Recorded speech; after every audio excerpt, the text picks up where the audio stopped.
This graph shows the 74 school shootings that have taken place since the 2012 shooting at Sandy Hook Elementary School in Newton, Connecticut.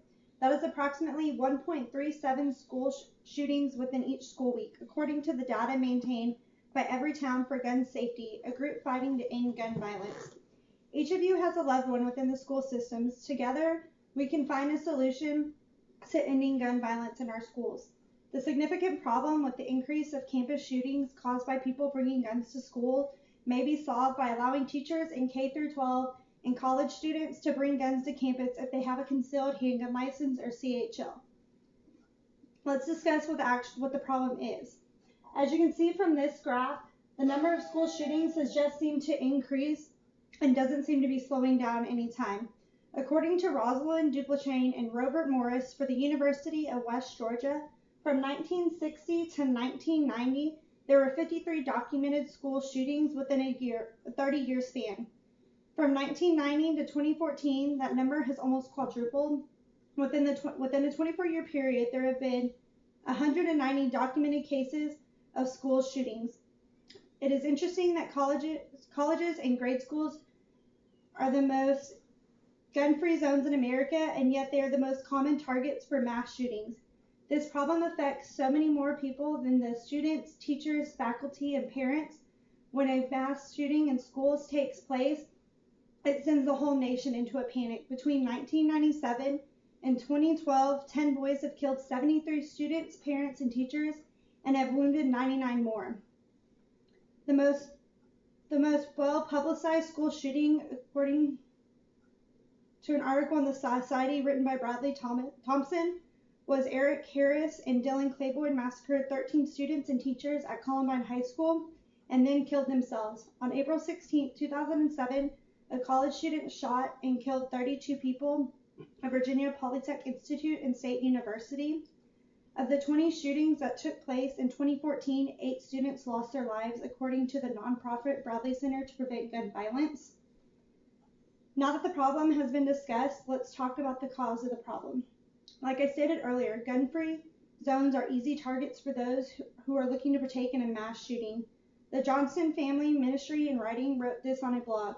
Is it just me, or does anybody else see the obvious connection between gun-free zones and murders?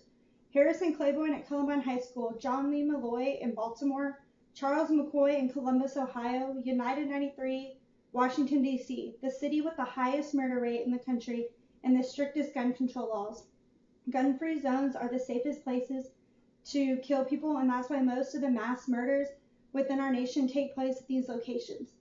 On October 9, 2014, the Crime Prevention Research Center released a report saying that 92% of public shootings between January 2009 and July 2014 occurred in gun-free zones, leaving only 8% of those happened where guns were actually allowed. Glenn Reynolds for USA Today wrote, one of the interesting characteristics of mass shootings is that they generally occur in places where firearms are banned, malls, schools, etc.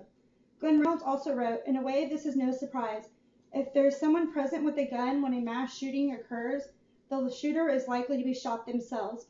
In fact, many mass shootings have been terminated when someone retrieved a gun from a vehicle elsewhere and confronted the shooter, such as high school shootings by Luke Woodham in Pearl, Mississippi, and New Life Church shooting in Colorado Springs, Colorado, where an armed volunteer shot the attacker. A law should be passed in an effort to reduce the amount of school shootings within grade schools and college campuses. A controversial bill allowing school systems to designate employees to carry guns in K-12 is advancing in the Florida legislature and getting support or neutrality from those who were previously opposed to it. The basic philosophical premises for more guns is that self-defense is an inherent right that should not be compromised just because someone is on a college campus or within a middle, high school, or elementary school. More guns advocates argue that college students and faculty should be able to carry weapons for their own protection, particularly since history has shown that the colleges cannot protect themselves from assailants. They claim that criminals would be less likely to use guns or commit violent crimes if they had reason to believe that targeted citizens might have a gun themselves. As the Texas legislative session draws to a close, Senate Bill 11 relating to campus carry has passed the concurrence vote in the Texas House by a vote of 98 to 47. Proponents of concealed carry say that criminals are less likely to attack someone they believe to be armed. The argument for guns in schools is self-defense. Armed students or teachers have the opportunity to not only defend themselves, but also to stop an assailant before other people are killed. According to Desiree Hansford of Security Planning, those opposed argue there is so much violence already, to give immature students guns is just ridiculous. So far, in 2015, 16 states have passed bills that would allow hidden loaded guns on public or private school campuses. Those are going to be the ones highlighted in yellow, and they include Arkansas, Colorado, Florida, Georgia, Indiana, Maine, Maryland, Missouri, Montana, New Jersey, New York, Nevada, Ohio, Oklahoma, Oregon, Rhode Island, South Carolina, Tennessee, Texas, Vermont, and Washington. This solution must be put in place now, and I would like to tell you how you can be a part of solving this problem. As I have shown, school shootings within our school system is a significant problem caused by the fact that schools are easy targets with their gun-free premises. I have also shown how allowing people to carry guns on campus can help with this problem.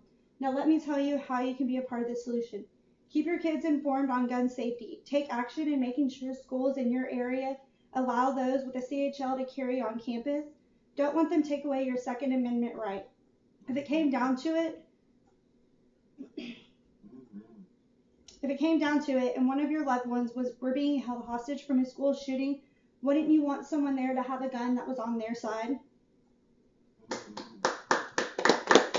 Right down, sister, right down. You want to do it again in case you...